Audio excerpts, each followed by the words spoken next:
Gold, trusted gold buyers. మీరు తాకట్టు పెట్టిన బంగారాన్ని విడిపించి ఈ రోజు ఉన్న మార్కెట్ ధరకు కొనబడను.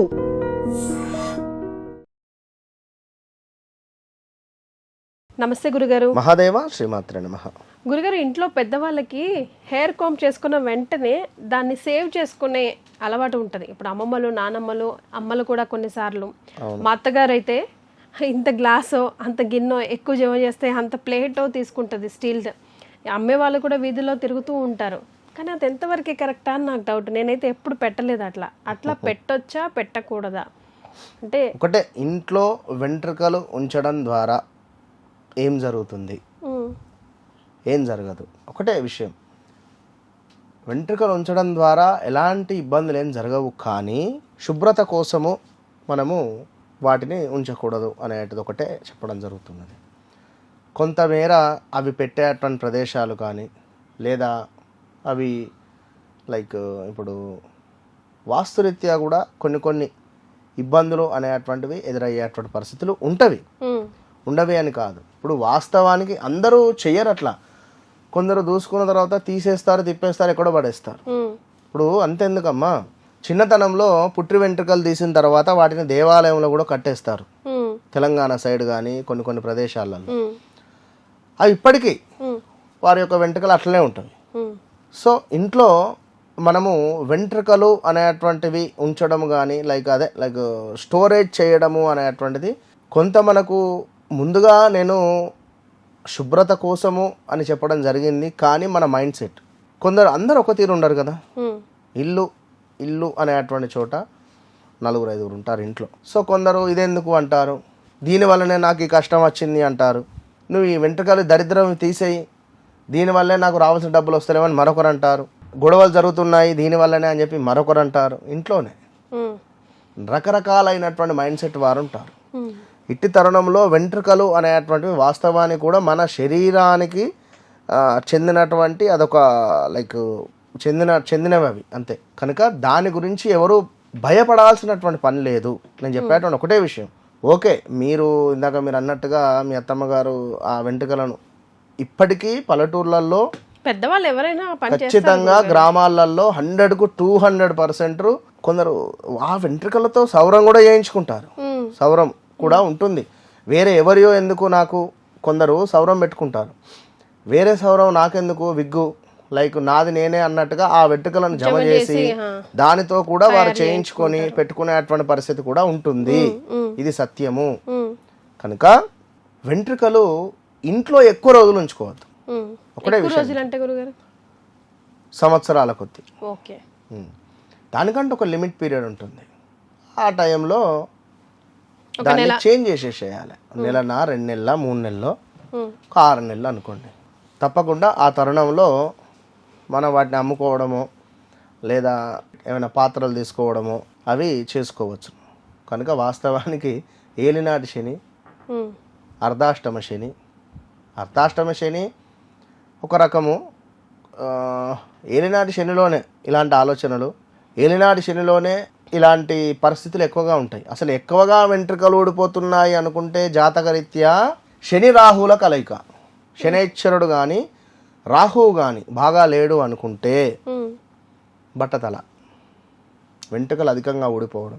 చాలా మందికి ఇప్పుడు విరివిగా వస్తున్నాయి గురుగారు. అందరు మగపిల్లలందరికీ పాపం బట్టతలనే ఉంటుంది. ఆల్మోస్ట్ ఆడపిల్లలకు కూడా ఊడిపోతున్నాయి. టెన్షన్స్ ఇక ఎందుకంటే స్ట్రెస్ వీటి మూలకంగా అధికంగా ఉంటుంది. సో ఎక్కువగా శనైశ్వరుడు నీచబడిన వీటిని దూసుకున్న తర్వాత దాచిపెట్టడాలు ఇవి ఉంటవి. ఉచ్చలో ఉంటే మాత్రము ఎక్కువగా ఉంచుకోరు వారు. ప్రతిదీ కూడా శనికి, వెంట్రుకలు అంటే శనైశ్వరుడే. కానీ నెగిటివిటీని గ్రాస్ప్ చేసేది మనిషి శరీరంలో హెయిరే అంటారు. అందుకే మనం గుళ్ళో పూజ చేసేటప్పుడు కూడా హెయిర్ వదులుకోకూడదు, కంపల్సరీ కిందకి ముడి వేసుకోవాలి అనుకుంటారు. సో అట్లాంటి హెయిర్ని ప్రిజర్వ్ చేసుకోవచ్చు, కానీ ఎప్పుడు ఎక్కడ ఎంతకాలం ఉంచుకుంటున్నారు అన్నది ఇంపార్టెంట్. ఒకటి, ఈ వెంట్రుకలతో కూడా నేను ఒక అద్భుతమైన రెమెడీ చెప్పిన గతంలో నెంబర్ ఆఫ్ ఛానల్స్లో. మనము కోమ్ చేసుకున్న తర్వాత వెంట్రుకలు వస్తాయి. ఈ వెంట్రుకలను తీసి మీ చిన్నపిల్లలు 5 years 8 years లోపు ఉన్నట్టయితే వారికి దిష్టి తీసి ఒక మట్టి పాత్రలో వేసి కర్పూరంతో వాటిని కాల్చేయాలి.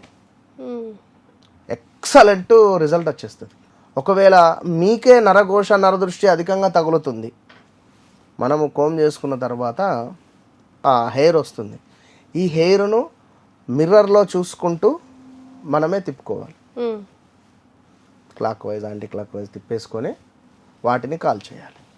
సో దీనివల్ల కూడా మనకు దృష్టి దోషము పోతుంది. చాలా ఎక్సలెంట్గా రిజల్ట్ ఉంటుంది.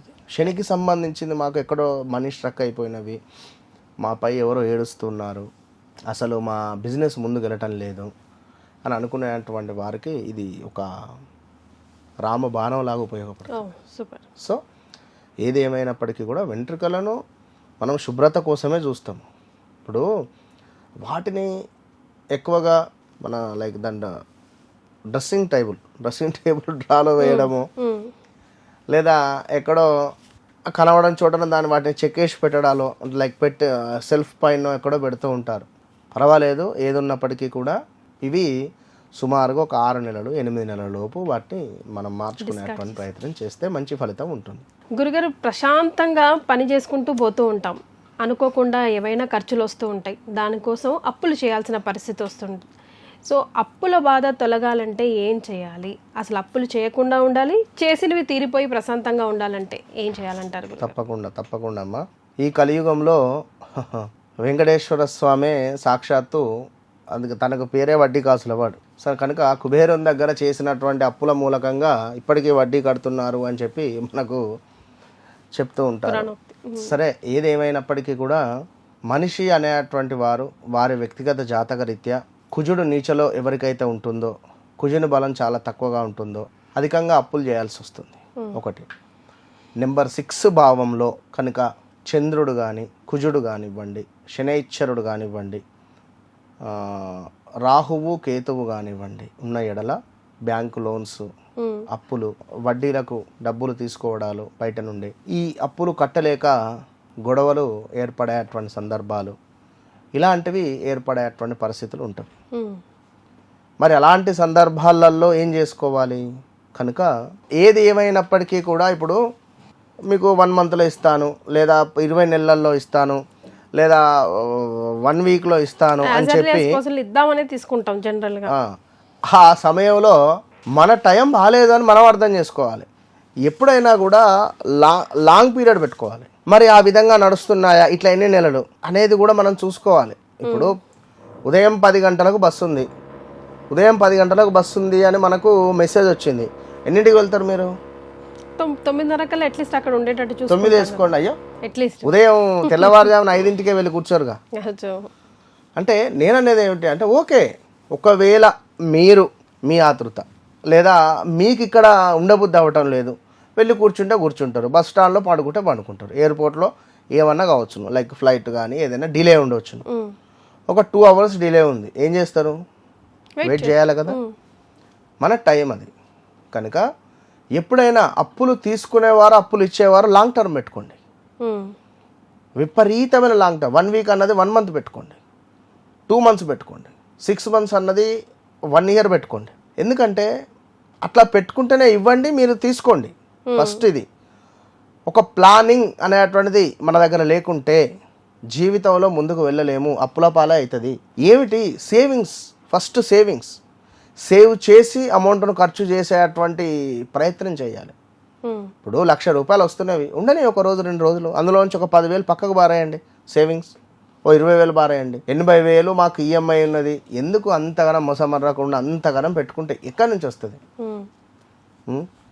ఈ లోను ఆ లోను అయిపోయింది, ఇలా వచ్చేది 67,000 జీతము, ఇందులో 54,000 పోతుంది, మిగిలిన 10,000 11,000 లేదా లైక్ ఏదో ఇంట్లో సామాను మందం అవుతుంది. బస్ సడన్గా ఏదన్నా అవుతుంది, 50,000 కావాలి, ఎక్కడి నుంచి తెస్తారు? 1,00,000 రూపాయలు కావాలి, ఎక్కడి నుంచి తెస్తారు? దీనికి ప్లానింగ్ ఉండాలి కదా. ముందు డబ్బులు ఖర్చు పెట్టడం కాదు, డబ్బులను సేవ్ చేసేటువంటి ప్రయత్నం చేసుకోవాలి. డబ్బులను సేవ్ చేసి ఖర్చు చేస్తే అప్పుల పాలు కారు. ఇది గమనించుకోండి, మెయిన్ పాయింట్ ఇదే. డబ్బులను ఫస్ట్ రాగానే వీటి ఖర్చు కట్టేసే మూమెంట్లో కాకుండా వీటి ఎట్లా సేవ్ చేయాలని ఆలోచించుకోండి. ఇక నుంచి అయినా చెప్పడానికి నాకు ఈజీ, నేను ఏదో పుస్తకాలో ఏదో చూసి నేను చెప్తున్నాను, ఓకే, కానీ భరించేటువంటి ఇబ్బందులు మీకే ఉంటాయి. వాస్తవమే, మిమ్మల్ని అర్థం చేసుకొని నేను చెప్తున్నా. యా, అంటే మనం సంపాదన ఎంత దాని తగ్గట్టుగానే ప్లానింగ్ చేసుకోండి. ఇప్పుడు ఖర్చులు ప్లాన్ చేసుకోండి. 50 ఉంటే 60 అప్పులు చేసి కూర్చుంటే రేపటి రోజున ఎట్లా అంటున్నారు? ఇప్పుడు చేసేది మీరే కదా. ఇప్పుడు ప్లానింగ్ అనేది లేకుండా చేయించుకొని ఎట్లా ఉంటుంది? కనుక జాతకరీత్యా ఇట్లా ఉంటే మాత్రం అప్పుల పాలు అయ్యేటువంటి పరిస్థితి ఉంటుంది. ఏది ఏమైనప్పటికీ కూడా ప్రతి శనివారం శనేశ్వరునికి దీపారాధన చేయాలి. ఇల్లును నీట్గా ఉంచుకోవాలి. ఇంట్లో కూడా తప్పకుండా కూడా మనము వెనకటి రూమ్లో అంటే లైక్ పడమర దిశలో ఉండేటువంటి రూమ్లో తప్పకుండా ఒక దీపారాధనను వెలిగించుకునే ప్రయత్నం చేయాలి. దేవుడి కాకుండా గురుగారు దేవుని గుడిలో ఖచ్చితంగా దీపారాధన చేసుకోవాలి. సాయంకాలము కుదిరితే రావి చెట్టు కింద దీపారాధన చేయాలి. ఇవేవి లేవు అనుకుంటే ఇంట్లో మనకు బ్యాక్ సైడ్ ఉండేటువంటి రూమ్లో ఒక దీపారాధన పెట్టుకోవాలి. రెండో విషయము, మనకు సుమారుగా కూడా అమావాస్య రోజునాడు కానీ లైక్ పేదలకు ఏమైనా కొంచెం అన్నదానము అనేటువంటిది చేయడం ద్వారా కూడా మనకు శనైశ్వరుడు కొంచెం అనుగ్రహించి అప్పుల పాల నుండి ఇబ్బంది కాకుండా చేస్తాడు. ఇక మరొక విషయం ఏమిటి అంటే ఆవు గోమాత సేవ చేసుకున్నా కూడా ఫలితం ఉంటుంది. ప్రతిరోజు పడుకునేటువంటి క్రమంలో నేను నాకున్నటువంటి అప్పులను ఖచ్చితంగా నేను తీరుస్తా అని మనసులో సంకల్పం చేసుకోవాలి. ఏ గుడికి వెళ్ళినా కూడా నేను నా అప్పులను ఖచ్చితంగా నేను తీరుస్తాను, ఆ శక్తిని లైక్ అది అని మన మనసులో సంకల్పం చేసుకోవాలి. భగవంతుని నమస్కరించుకోవాలి. టెన్షన్ ఏం పడాల్సిన పని లేదు. తప్పకుండా అద్భుతమైనటువంటి ఫలితాలు కనబడతాయి. ఎస్ గురుగారు, కేవలం రెమెడీసే కాకుండా ఫస్ట్ ప్లానింగ్ ఎలా చేసుకోవాలి, ఆ తర్వాత ఎలాంటి రెమెడీస్ చేసుకుంటే ఈ బెడత నుంచి తొందరగా బయటపడొచ్చు అనేది తెలియజేశారు. ధన్యవాదాలు Mahadeva. And for more videos, Please subscribe to iDream. Please subscribe to iDream. Please subscribe iDream. And please subscribe to iDream. For more videos, subscribe to iDream. please like, share and subscribe to the channel. Congratulations, iDream. Subscribe to iDream. Subscribe to iDream. So subscribe to iDream Media. iDream ki iDream team andarki huge congratulations. Please subscribe iDream Media. Please subscribe to iDream. Subscribe iDream. Please subscribe to iDream. iDream అంటే నా కళల channel subscribe చేసుకున్న నోరు తిరుగుతలేదు, మీరైతే గంట గుర్తు కొట్టండి. For more such videos, please subscribe to iDream. Subscribe to iDream. Please subscribe to iDream. Please subscribe iDream Media. Please do subscribe to iDream. Please subscribe to iDream Media. For best entertainment and information, please subscribe iDream. And don't forget to subscribe to iDream.